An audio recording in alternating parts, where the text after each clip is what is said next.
Wayne, commiserations on the loss. What are your thoughts on the match? Oh, well, if you love your rugby league, you would have been highly entertained today.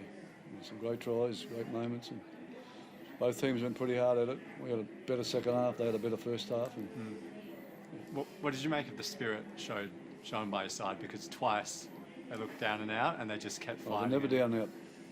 Those guys are never down and out, but they've got a great spirit and they'll come back, but they just shouldn't give the start away they gave away, that's all. Yeah. What do you think the start was down to?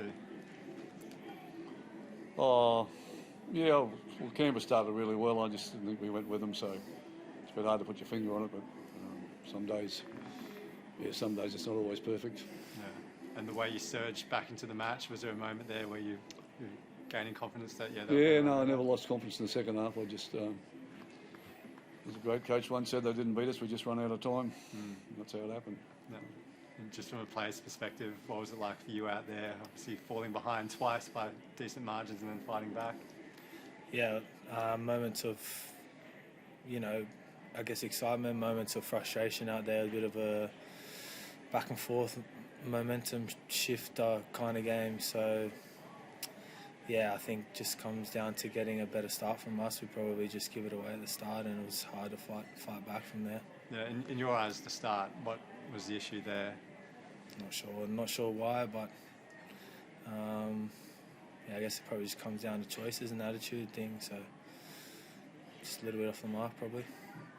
Wayne, you obviously lose Jai so early and it just forced that reshuffle. Do you think that's where it sort of went wrong a little bit? Oh, it doesn't help. I mean, he's such a vital player in the team and such a vital position. It's just not something that you can replace easily, although we've got Latrell is a wonderful player there, but then you've got to replace with Latrell in the centres, and so it does throw you out a bit, and I don't think that helped us, but it is what it is, and we've got to be big enough to overcome that. Do you feel like half-time sort of came at the right time for you then to sort of readjust? 5 minutes earlier would have been much better. With obviously Tallis moving out there as well, how did you see his game as a centre? Tallis? Yeah. Yeah, no, he's always good. He's always doing his best, and and again he had to, he's been one of our best players on the edge in the last 2 or 3 weeks, and all of a sudden he's playing in the centres in the game. So it just throws you out a bit, but it's not an excuse. So. Obviously, you go on that run in the 17 minutes, 3 tries. I think it was in 15 minutes. Yeah. What was the message at half-time to really spark that? Oh, I didn't really have to give them too much of a message at half-time. They just don't give up, these guys, but we just got to get a bit better order. And I knew they'd come back in the second half. I just knew they'd do that. And they did that, so we just run out of time. Yeah, you get the Dragons next week, who obviously aren't at their best. They're sort of struggling. How are you looking forward to that match? I haven't thought much about that one. I just want to get this one out of the road today.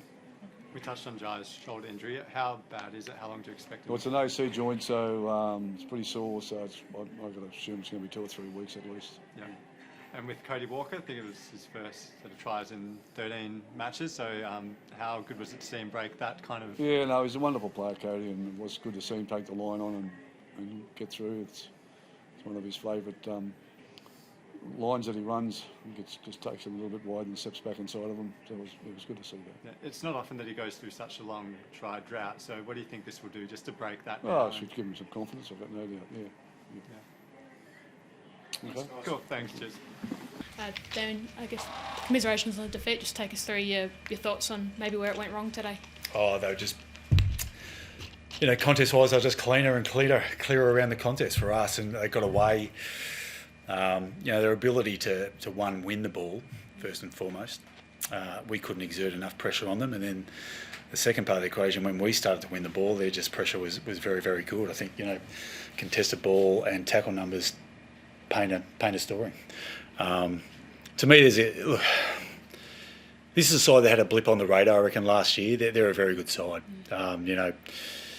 We sort of have them ranked very, very highly. They're playing some really, really good footy, and the fact of the matter is there's a gap between us and those sides at the moment. I think I shouldn't probably say this, but I think they're a top 4 quality side. Once again, they've got a really established core group of players that play a great style of footy, and we've got to close that gap. We're not there yet. What are the key things you think? You've obviously mentioned contest in terms of closing that gap. How do you go about doing it, and doing it relatively quickly? The game, it does change pretty quickly. I thought under high pressure we probably tried to tried to handball too much, and then under low pressure situations we blast kicked. We didn't use our numbers well enough. So, those are decisions, and coachability will get to work on those two areas and be able to fix them relatively quickly. It was a step forward from last week's game. It was just hugely disappointing. Tonight, if we had taken a couple of chances early in that last quarter, the game may have looked a little bit different. But credit where credit's due, they were the better side for the majority of the night. They jumped us early with that wind. Then the wind sort of died away, I reckon, in the second half, so it became a bit more of an arm wrestle, but we just couldn't quite get the scoreboard ticking over, and thought they defended quite well for long periods. Did you put the start down solely or mainly to the wind, or did you think you guys were a bit sluggish out of the blocks as well? No, I just thought their contest, and that, as I spoke about previously, was a lot better than ours at the start of the game. We had opportunities, and we just made errors of long loopy handballs, which just invite pressure, and our guys normally execute that better. Didn't tonight, unfortunately, against what I think is a pretty good side. So when you're talking about sort of the tackle count, the heat that they brought, is that sort of the blueprint that you guys aspire to in some ways? Oh, I think so. I think, ideally, I don't know what their tackle efficiency was. It would be really, really high. I thought we hunted the ball in the round contest and we just couldn't get through them. They're big boys and they tackle well. Sometimes I thought we probably could have been better about being smarter about when to release the ball, but the fact of the matter is they just out-hunted us in that aspect of the game. You guys weren't able to take a contested mark today. Is that a concern? Yeah, 0-10. I haven't seen that before.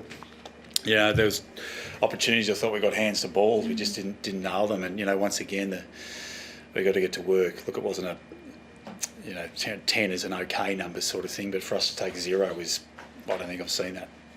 Just in terms of McAndrew, you've moved him into the ruck. It looked like he was giving you a little bit of something different. Is it something you look to get him involved in more in going forward? Or? Yeah, well, I suppose, we've probably played the two form ruckmen in the last 2 weeks in Gawn and Brody Grundy, obviously. So, we just wanted to try and get a little bit of hand on the ball, and I thought he looked quite damaging in there. So we looked at it late last week and wanted to give it another look tonight. So, look, it's something we'll explore. How much we use it, we'll have a look at the tape and see what it looks like. Same sort of thing. Looked dangerous up forward, but probably just didn't capitalise on those marking opportunities he had. So he'll get better. How did you you did get yourself back into the contest in that third quarter? How did you do that? What did you do there? I thought our work rate and contest lifted. I thought our use of numbers was a lot cleaner. We hemmed them in for a period of time. Like, I think the inside 50 entries are relatively similar. I thought they looked cleaner and clearer going inside 50 across the arcs, whereas ours, they defend well, and we just didn't cope with it too well at all. We probably bombed the ball in a little bit too much.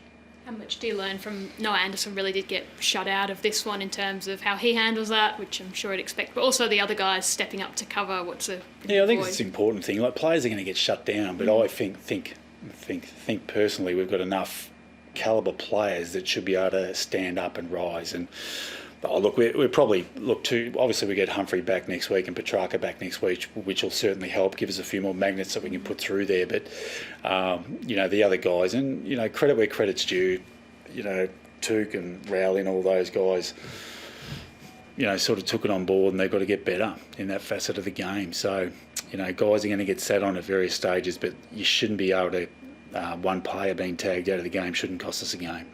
Just Ben Long just gave you something when in those moments? Yeah, he did. He's had probably a little bit of an indifferent start to the year, but we know how important he is, and he had some shots on goal. There was one I thought he kicked that he missed in the last quarter, unfortunately. But what he does, he competes very, very hard, and players play taller with having him in around the side. So hopefully he's hitting a vein of form that'll actually propel us a little bit forward. Just how hard is it to find a solution for Isaac Keaney when he's sort of doing it all the way he was today, midfield and forward? Well, we probably, one of the things we sort of worked at over summer is willpower to play on those guys. But the challenge is with Heaney, then you've got Warner, and then you've got Papley. So, it's multiple weapons. And to be honest, we're the same. We probably had a couple in Humphrey and Petrarca that weren't there today, which makes the opposition's job very, very tough. But that is the reason they're a good side. And it's also the reason that once we get a couple of guys back, they're difference makers for us. Difference makers within the game are a catalyst between winning and losing, and they had too many today.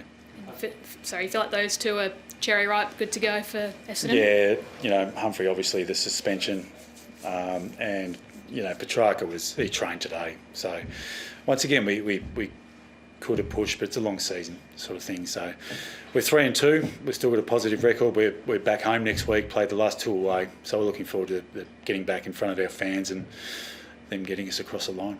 Clean. Injuries all yeah, good? clean bill? Sorry. Yeah. Injuries all good, clean bill? I think we're okay. Yeah, which is good. Thanks. Thank you very much.